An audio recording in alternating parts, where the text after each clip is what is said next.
All right, no filter MMA family. I am back with yet another video short. So I want to clear some things up real quick. I want to clear some things up. Any other up and coming platforms that I'm associated with, you know, One Up MMA, Coach, any other platforms that I'm associated with that I have done things with in the past, it has been nothing but the utmost respect for them, and out of 99% of them, it's been mutual respect. You know, I scratch your back, you scratch mine. Let's say, for example, Taylor. You guys are familiar with Taylor. Taylor comes on my channel all the time from One Up MMA. When Taylor comes on my channel, you know, I always shout him out. Shout out One Up MMA, and I shout out Taylor. And in return, Justin, the head of One Up MMA, he does a lot of things for me behind the scenes. He makes a lot of graphics for me. He made my new emblem. You know what I'm saying? He always gives me exposure. They mention me in their in their articles that they write. That's what I call mutual respect. That's exactly what I call mutual respect. But on the flip side, these idiots from MMA Freaks, since they want to since they want to take it there, I'm gonna let it be known, okay? Like I told those toothless excuse for a Facebook group guys over there, you know, 300-pound guy. You know, one of them's a 300-pound guy sitting behind a computer with no job all day long. I mean, if you want to get real with it, let's get real with it. You know what I'm saying?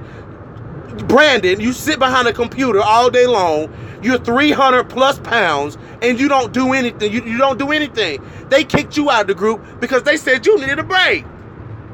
Now, what kind of shit is that? And Brady, where your teeth at, bruh? If you ain't got no teeth, then if you can't do this, if you can't make a T sound, then you shouldn't even be arguing with me, bro. You shouldn't even be arguing with me. Listen, the topic of discussion in this group was the most underrated fighters in each class. And I got the screenshots up right here, guys. I don't know if you can see that. I'm going to try to zoom in on it. But I gave my opinion. My opinion was that Rose Namajunas for strawweights and Valentina Shevchenko for flyweights were overrated fighters. And I come under all type of hell. Now, mind you, I've had these guys on No Filter MMA right here on a podcast, showing them nothing but respect. Introducing them as the most successful Facebook group on Facebook, which they're not. They're not. But me being the respectful, courteous guy that I am, I'm going to be nice. I'm going to be super nice because that's just who I am. But when you go there with me, you know what I'm saying, then you there with me. All right, so let's see. This was an administrator's response to what I said. Wait, hold the fuck up. Who is this coming from? The same guy who said Costa is a god? For one, I never said Costa was a god. So that's some bullshit right there. Really, mate, Chev and Rose are overrated? That is my opinion. You can't tell somebody that no matter what the topic of discussion is, you can't tell anybody that they're wrong for having an opinion.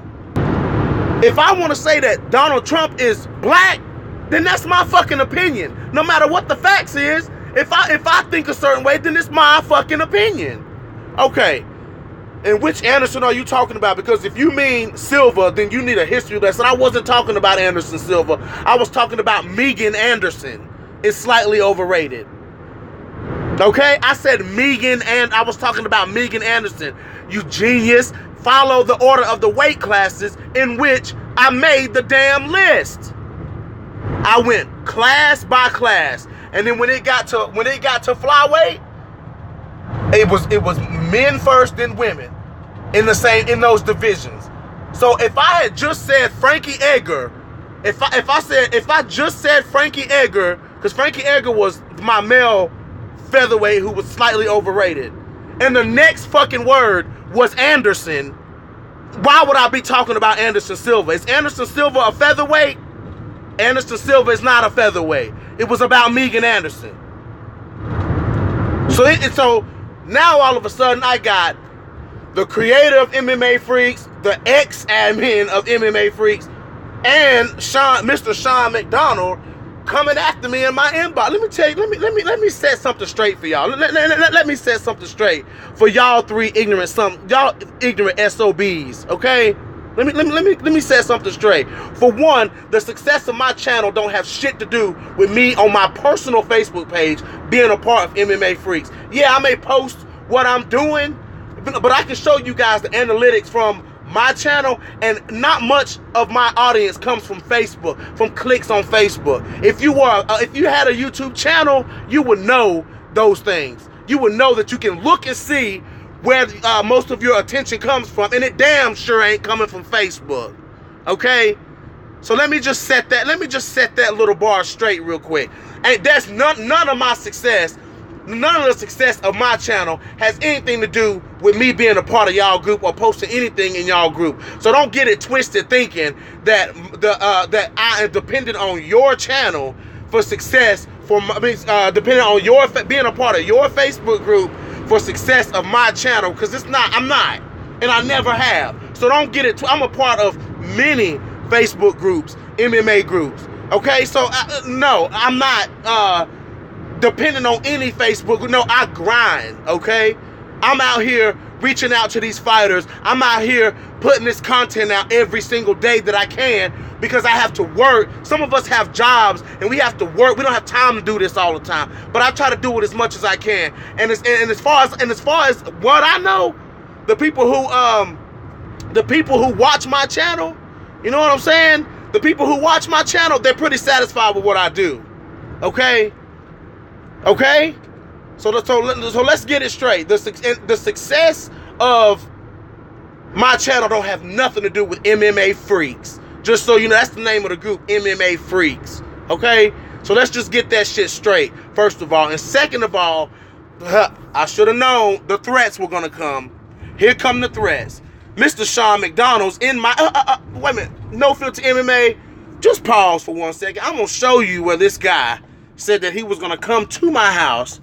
He was gonna come here and he was gonna whoop my ass. Hold on 1 second. Alright, y'all, I'm back. Check this out. This fool, this is Sean McDonald now. Check the profile picture, okay? Keep talking about mama's, boy, and I'll come bury yours. I mean, really? Is a difference of opinion worth somebody's mama? I mean, really? Check this out. Cause you a bitch and can't do shit but talk online like a fucking fairy, running behind people's back, telling stories. Man up. You better come say it to my face. See what happens see what fucking happens, you little punk. Really?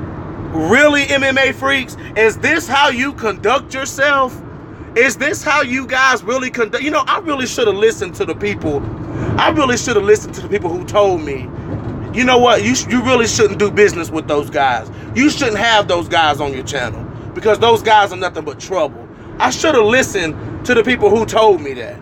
But me, like I said, being the very gracious guy that I am, allowed these guys to come on and speak their opinion. You should, no matter what platform you're on, you should be able to speak your opinion, especially when it comes to fights. You should be able to speak your opinion without having to worry about being blasted from somebody. I've never blasted anyone for what they've said. Never, not once. As a matter of fact, this is my first time. It's really stupid. It's really stupid, and it's really immature for people to get so bent out of shape just based on what somebody else says. Are you really that mad, bro? Are you really that mad? I'm gonna tell you this though. I'm gonna put this little warning out there. You may walk to me, but you're gonna limp back.